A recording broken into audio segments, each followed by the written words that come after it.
Bonjour à tous et bienvenue dans l'Instant Bible, l'émission qui vous aide à découvrir la Bible d'une manière simple et pratique pour votre vie quotidienne. Aujourd'hui, nous allons explorer un sujet passionnant, les derniers événements de la Terre. Pour nous accompagner dans cet échange, réflexion, nous avons avec nous les pasteurs Pascal Rodet. Bonjour. Bonjour Stéphane. Et le pasteur Gétro Camille. Bonjour Stéphane, bonjour tout le monde. Bonjour, bienvenue à vous deux. Merci de votre présence. C'est toujours un plaisir de vous recevoir dans cette émission. Et alors donc, pour nous intéresser à cette question en rapport avec les événements des derniers temps, nous allons nous intéresser et nous poser des questions autour d'un thème, ou d'un terme plutôt, qui serait la grande controverse, ou peut-être le grand conflit aussi, ça dépend, c'est comme on veut. C'est des termes qu'on trouve dans la Bible. Est-ce que vous pouvez nous parler, Pascal Rodet, de ces termes et des passages de la Bible dans lesquels on les trouve ? Alors c'est un terme que l'on utilise en effet pas mal dans les milieux religieux et particulièrement chez nous.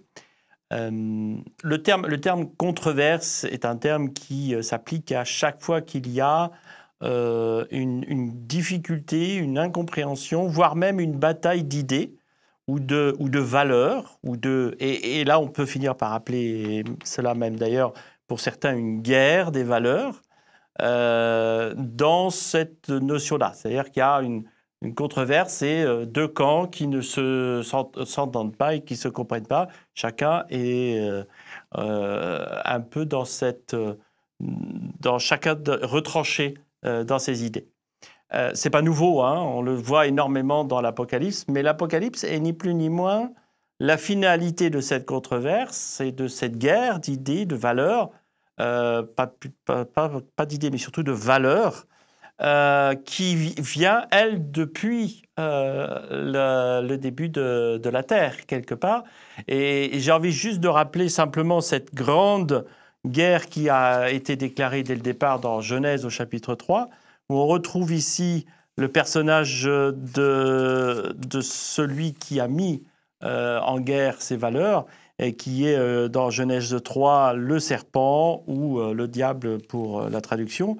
Et simplement cette question, l'Éternel Dieu a fait donc cette création, et il dit à la femme, Dieu a-t-il réellement dit, vous ne mangerez pas de tous les arbres du jardin?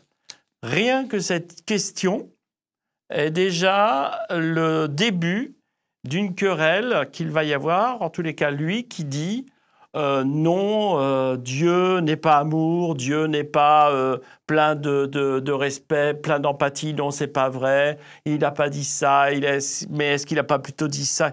Et il a mis la pagaille sur la terre, qui est ni plus ni moins cette guerre de ce qui lui semble juste, et qui est ni plus ni moins que désolation et conflit, et Dieu qui veut nous faire comprendre aussi que ces valeurs d'amour, de paix et de respect sont les bonnes valeurs. Et on se retrouve dans l'Apocalypse à la fin pour faire une décision définitive de cette guerre.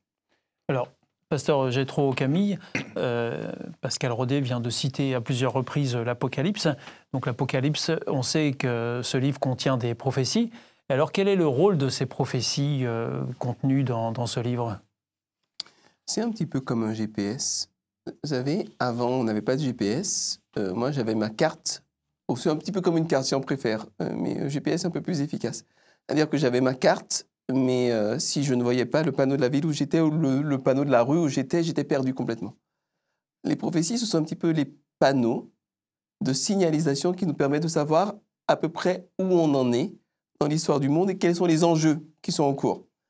Et on a parlé la semaine dernière justement des enjeux de la fin des temps qui seront de rester fidèles à Dieu malgré la pression qui va s'exercer, malgré la guerre spirituelle qui va s'exercer. Alors la guerre spirituelle, elle peut être oppressive, brutale, violente physiquement, mais elle peut être également très différente. Ça peut être simplement par le confort, le mépris, l'indifférence, la culture de l'individualisme, qu'on peut arriver à museler finalement les valeurs de Dieu dont parlait notre ami pasteur Pascal Rodet. Et donc, les prophéties me permettent de voir deux choses. La première chose, quand on lit par exemple une prophétie comme celle de Daniel 2, il y a une grande statue qui symbolise la succession des royaumes universels sur Terre au cours de l'histoire du monde. Ça me permet d'avoir une certaine confiance dans la fiabilité du texte biblique. Ça, c'est un premier aspect. Et puis, un deuxième aspect, ça me permet de ne pas être trop surpris par la manière dont les choses tournent. Par exemple, personnellement, je m'attendrais à ce que sur Terre, il y ait beaucoup moins de guerres, qu'on soit beaucoup plus dans la résolution intelligente des conflits, dans le compromis win-win, gagnant-gagnant, la médiation, enfin, ce niveau-là, voilà, cette manière de fonctionner. On n'y est pas du tout. Il y a des guerres partout, les gens se balancent des missiles à tour de bras, se décapitent, s'assassinent comme depuis toujours, sauf qu'ils ont des moyens plus gros.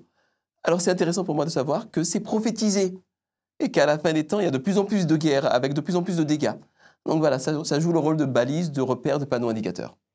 Et alors, est-ce que Jésus-Christ, quand il est venu sur cette terre, a lui-même aussi donné des enseignements en ce qui concerne les événements de la fin des temps, Pascal Rodet? Il a donné en effet plusieurs enseignements. On le retrouve dans plusieurs endroits, en particulier dans Matthieu au chapitre 24, où il y a toute une série de prophéties de la part de Jésus dans la fin des temps. Il y en a d'autres aussi qui nous donnent un peu justement l'idée de la fin qu'on retrouve un peu dans Apocalypse. C'est dans l'évangile de Jean, où ici il y a Jésus qui veut rassurer tout le monde et ses disciples dans cette relation avec lui, où lui, justement, relation coupée parce qu'il va partir, et eux et les disciples vont rester, et on en est encore à cette époque-là. Dans Jean, au chapitre 14, on peut lire ce qui suit. « Que votre cœur ne se trouble pas, croyez en Dieu, croyez en moi. Il y a beaucoup de demeures dans la maison de mon Père, sinon je vous l'aurais dit, car je vais vous préparer une place. Donc si je m'en vais et vous prépare une place, je reviendrai et je vous prendrai avec moi, afin que là où je suis, vous y soyez aussi. » Ça, c'est déjà une prophétie de la part de Jésus qui dit, voilà, à un moment donné, ça va être stop, terminé. On arrête tout, les dégâts. Je pars parce que je vais vous préparer en effet une place, un endroit pour être ensemble. On retrouve la même chose dans l'Apocalypse où les derniers chapitres de l'Apocalypse nous parlent d'un retour de Jésus, d'une nouvelle terre, d'un nouveau lieu, de nouvelle Jérusalem, toujours dans le symbole, puisqu'on parle d'une Jérusalem en or, en argent, etc. C'est très joli, mais je préfère la nature de mon côté. Sauf qu'ici, on retrouve encore une fois le symbole. On se retrouve ici avec l'idée, maintenant, on est dans une ville accueillante où on va solide, où on va pouvoir se retrouver dans le calme et la sérénité telle que Jésus l'a donné ici dans Jean au chapitre 14. Et je pense que c'est ça aussi l'espérance que l'on retrouve dans l'Apocalypse. Même si on parle de guerre, l'espérance, c'est qu'à un moment donné, Dieu va dire « stop, maintenant c'est fini » et on va arrêter le mal tel qu'il est. Alors, pasteur Jétro Camille, Pascal Rodet a cité un texte de la Genèse, et puis il cite aussi l'Apocalypse. Donc on comprend que depuis la Genèse jusqu'à l'Apocalypse, eh bien, il y a un conflit permanent entre le bien et le mal, et notamment entre toute la confusion que cela peut engendrer et apporter sur Terre depuis des siècles. Aujourd'hui, dans notre configuration, est-ce que la Bible peut nous apporter des réponses par rapport à ces tromperies et nous éclairer? Tout à fait. Je pense à des choses très très simples. Vous voyez, par exemple, il est actuellement très à la mode et très en vogue de dire qu'il n'y a pas de Dieu et que les religions sont des fumisteries. Bon, alors je ne suis pas le plus objectif pour parler de ça puisque je suis pasteur. Toutefois, j'aimerais quand même donner un exemple très concret du fait de revenir à des croyances religieuses. Comment est-ce que ça peut être utile? Vous voyez, Dieu a inventé un système d'autofertilisation du sol. Vous avez des feuilles qui tombent des arbres, des animaux, voilà, des micro-organismes qui les décomposent, ça fermente le sol, et puis il y a des choses qui poussent par-dessus. Les feuilles vont tomber également à leur tour, et ça va être un cycle vertueux de fertilité.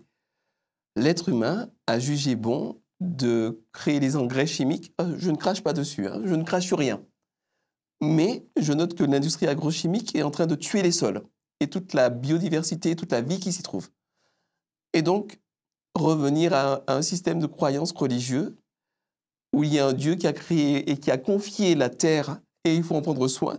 Voilà, ça permet d'y voir un petit peu plus clair. Ou bien, prenons notre exemple tout simple.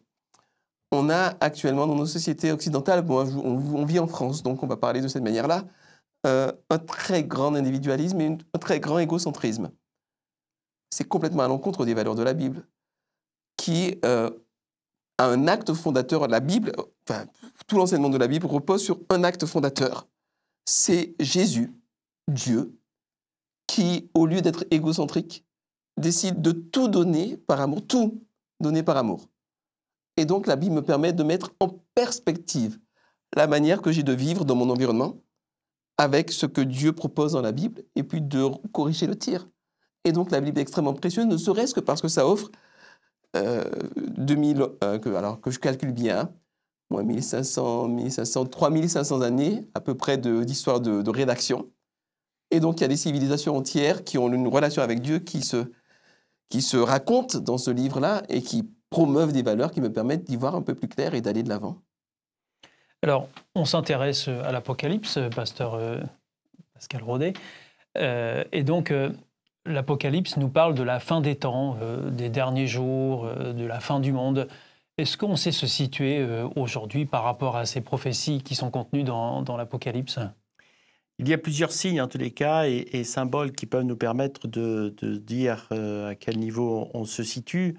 Il n'y a pas de date précise sur la fin des temps. Il y a une période, et les périodes, c'est comme beaucoup de choses. On sait pas quand. On peut savoir quand ça commence, mais jamais quand ça finit, souvent, dans cette période de fin des temps. Mais il y a quand même quelques éléments qui nous font dire que là, on est vraiment, vraiment pas loin du gouffre quelque part, et qu'il y a des choses qui vont devoir se terminer assez vite. Et on a des indications, justement? Il y a quelques indications. Alors, dans l'Apocalypse, il y a plusieurs... C'est plus une bataille qu'il y a dans les... de guerre, comme on l'a vu d'ailleurs la dernière fois, sur l'aspect plus spirituel du politico-religieux, des choses comme ça, qui font qu'à un moment donné, il y a véritablement des batailles qui sont menées, auxquelles il faut faire attention, mais qui ne sont pas forcément non plus visibles par tous. Par contre, il y en a d'autres qui nous font dire les difficultés dans lesquelles on se retrouve. Alors, pas forcément uniquement dans l'Apocalypse, mais aussi dans Matthieu, où Jésus a annoncé à la même question, quand cela arrivera, à la question d'un de ses disciples. C'est ce qu'on trouve dans Matthieu, chapitre 24. Dans Matthieu, chapitre 24, il y a plusieurs éléments qui sont donnés par Jésus. Des choses qui nous sont très familiers. Familiers à tel point que on se dit, bah oui, en effet, on doit pouvoir être pas loin de la fin. En lisant, donc, quand Jésus répond, « Prenez garde que personne ne vous séduise, car plusieurs viendront sous mon nom en disant « C'est moi qui suis le Christ » et ils séduiront beaucoup de gens. » On se retrouve déjà dans une guerre spirituelle, où il annonce qu'il y aura des faux Jésus, des faux prophètes, et la spiritualité dans le monde, elle a un commerce excellent pour certains. Ça marche bien pour eux. Ils se autoproclament Christ ou des choses comme ça. Vous avez entendu parler de guerre et de bruit de guerre. Gardez-vous de vous alarmer, car cela doit arriver, mais ce ne sera pas encore la fin.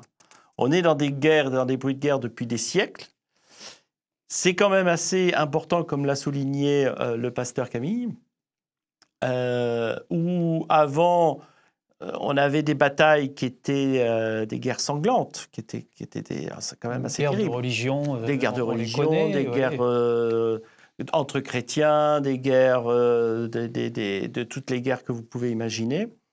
Mais enfin, nous sommes dans une période où il suffit d'appuyer sur un bouton pour rayer de la carte l'humanité. Ce qui est quand même une autre dimension. Et là, on est dans des bruits de guerre, et je me souviens encore, il n'y a pas si longtemps que ça, où la Russie a rentré en guerre contre l'Ukraine. Il y a eu dans notre entourage, peut-être que les uns et les autres s'en ont aperçu, ce bruit de guerre a l'air à inquiéter tout le monde en se disant « ça y est, mince, mais c'est pas fini alors ». Mais non, et c'est là aussi Jésus qui nous le rappelle et l'Apocalypse qui nous dit, tant qu'il n'est pas revenu, ça ne sera pas la paix. Mais encore une fois, toutes ces petites choses qui se rajoutent dans l'intensité nous fait dire que nous sommes de plus en plus proches du retour de Christ. Et alors donc, vous nous parliez de temps de confusion, puisque vous parliez de faux prophètes, de faux Christ. Comment est-ce qu'on peut se préparer à ces temps-là très particuliers, pasteur Jétro Camille? En vivant d'une manière très différente du style de vie que nous avons actuellement. Vous savez, actuellement, je vois dans ma propre famille, parfois moi-même, on va de notification en notification, en activité, en rush, en loisir.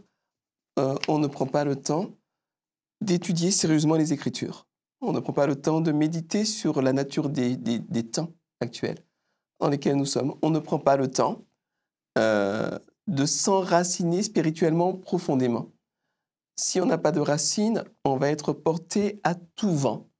C'est-à-dire que dès que quelqu'un va dire « voilà, il faut aller à droite », on va aller à droite. Si quelqu'un dit « voilà, l'athéisme c'est génial » ou « la foi c'est génial » ou « la religion c'est génial », quelle que soit l'option que l'on prend, si on n'a pas pris le temps vraiment de penser, de mesurer, de sonder les choses pour avoir des racines solidement ancrées, on va être un petit peu comme une feuille sur un océan déchaîné. Donc se préparer au temps de la fin, ça demande de prendre du temps avec une certaine qualité, une certaine, je dirais même une certaine consécration, c'est-à-dire un très grand sérieux, si on veut, pour vraiment creuser les vérités bibliques et sonder les temps, examiner l'époque dans laquelle nous vivons à la lumière de ces prophéties et voir comment est-ce que les choses s'articulent. Je voudrais donner un seul exemple pour continuer un petit peu dans la veine de Pascal. C'est les famines. Il y a toujours eu des famines. Seulement, actuellement, on est en capacité de nourrir la planète entière si on veut se donner la peine. 2, il y a une partie de la planète qui surconsomme, une petite minorité qui surconsomme la planète au détriment de tout le reste. 4, il y a un certain nombre d'acteurs intermédiaires qui s'en mettent plein les poches quand vous vendez 1 kilo de riz en Birmanie ou en Thaïlande ou en Belgique, il a été acheté et vendu 14 fois ou plus. Et des gens se mettent de l'argent dans les poches. Donc, avant la famine, c'était parce qu'il n'avait pas plu. Il y avait la sécheresse, donc il y avait la famine. Maintenant, les famines montrent qu'il y a une responsabilité morale et spirituelle de l'homme dans la manière dont il gère les ressources de la terre, ce qui appelle un jugement de la part de Dieu et qui explique pourquoi, à la fin des temps, ces choses-là sont considérées comme des signes des temps et des temps de la fin en particulier. Eh bien voilà, pour conclure cette émission, rappelons-nous que la Bible nous propose une direction pour traverser les derniers temps dont nous venons de parler et nous assure de l'amour et de la protection de Dieu. Et si vous souhaitez le constater par vous-même, eh bien nous vous proposons gratuitement une Bible grâce à notre partenaire Hope Bible en la demandant à l'adresse indiquée juste à la fin. Merci d'avoir été avec nous aujourd'hui, que Dieu vous bénisse et à très vite pour un nouvel Instant Bible. Messieurs, merci. Au revoir. Au revoir.